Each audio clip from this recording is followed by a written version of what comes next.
Assalamualaikum warahmatullahi wabarakatuh. Berjumpa kembali di channel Hesa Biklam Yogyakarta. Teman-teman yang kami hormati, di sini pada sesi kali ini kita akan menerangkan sedikit bagaimana kalau anak-anak kita tidak kita panen tetapi diloloh induk itu sendiri. Nah, pada sesi kali ini ya kebetulan pada hari ini anak-anak sudah pada keluar dari gelosok nih, ada 3 ekor. Nah, ini ada 3 ekor ya. Alhamdulillah ini pada sore hari ini itu dia sudah keluar dari gelosok. Nah, di dalam beternak apabila kita akan menggunakan metode loloh induk, yang diperhatikan adalah indukan tersebut harus bisa merawat anak. Artinya jantan dan betina harus bisa merawat anak, meloloh ya. Nah, karena setelah anak ini keluar dari glodok ya, selang 2-3 hari kemudian induk itu akan angkut sarang, kawin dan bertelur, kemudian ngeram. Nah, kenapa kok jantan harus bisa meloloh anak? Ketika induk betina itu mengeram, otomatis yang akan merawat anak siapa? Bapaknya atau si jantan. Maka diharapkan kalau kita akan berorientasi bahwa akan loloh induk, maka kedua indukan jantan dan betina harus bisa meloloh anak. Itu prinsipnya ya, prinsip dasar itu. Kemudian mungkin akan bertanya-tanya kapan kita akan pasang ring ya, kapan kita akan pasang ring tanda pengenal dia kepada anak-anak ini. Kita pasang ring pada waktu usia 10 hari yang lalu ya. Ketika dia usia 10 hari itu kita pasang ring, dimana dia belum muat atau baru mecah bulu. Kenapa kita lakukan itu? Karena kita menjaga supaya dia tidak stres apabila ketika dia keluar glosok baru kita pasang ring. Jangan. Kalau teman-teman telat di dalam pemasangan ring, sebaiknya ditunggu sampai 5 hari dari anak tersebut keluar dari glodok. Oke, 5 hari setelah keluar dari glodok. Tapi juga hati-hati karena kaki juga sudah besar. Satu, kedua akan dimusuhi oleh induknya. Wah, disamber itu pasti. Ya, gitu. Jadi kalau teman-teman telat dalam pasang ring, jangan galau, pasang saja ketika anak sudah keluar dari glodok 5 hari sesudahnya. Jadi kita pasang ring. Lebih enak pasang ring sebelum dia muar atau keluar dari glodok usia 10 hari, itu lebih enak.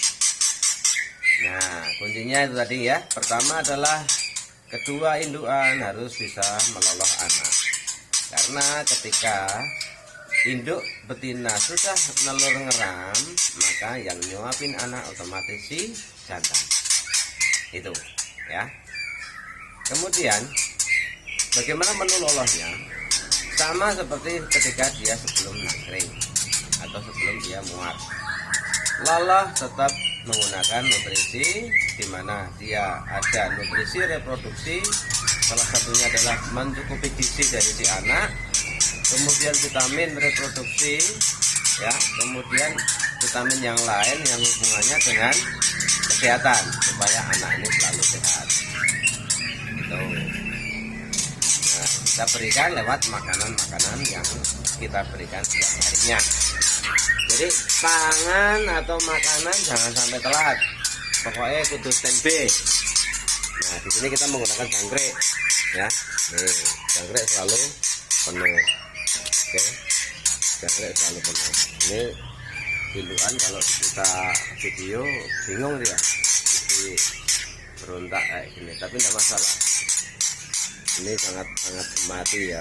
Ini perhatian dia terhadap anak luar biasa, lolahnya bagus banget ini. Nah, ketika akan kita panen, kapan kita panen? Ya, panennya apabila calon adiknya sudah menetas atau akan menetas.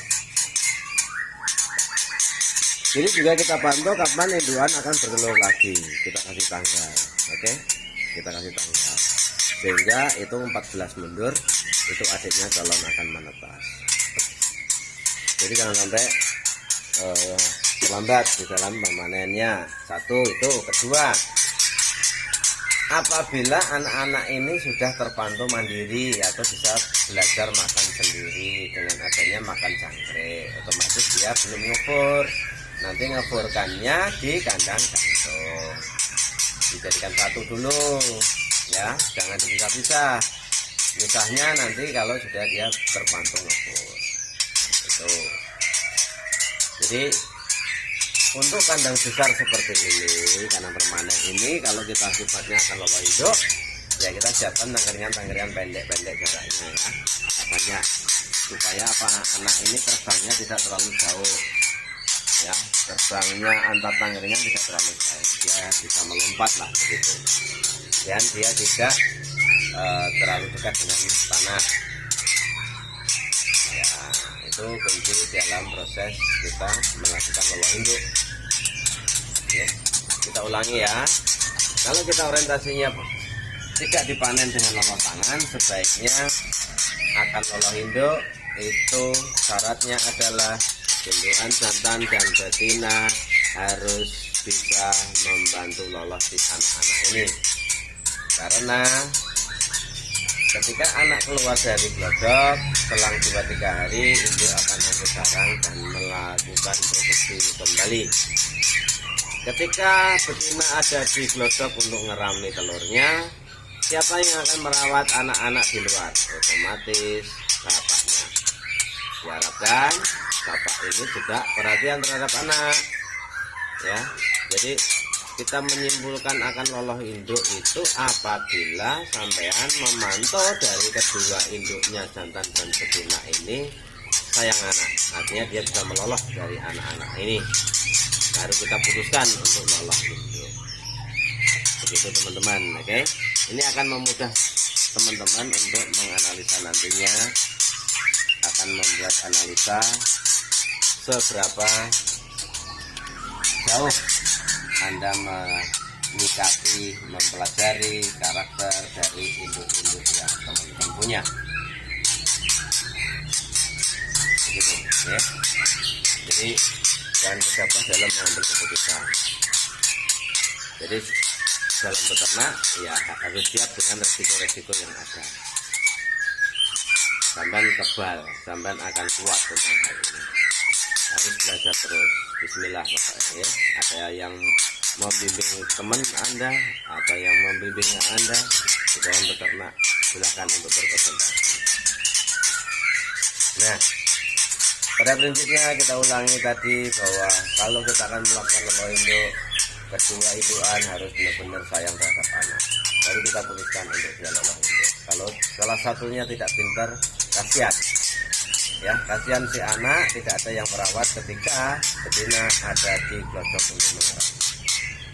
Oke teman-teman, demikian sedikit gambaran tentang bagaimana sistem lolos induk pada kesempatan kali ini. Bila ada kata yang kurang berkenan, mohon maaf. Kita akhiri. Assalamualaikum warahmatullahi wabarakatuh.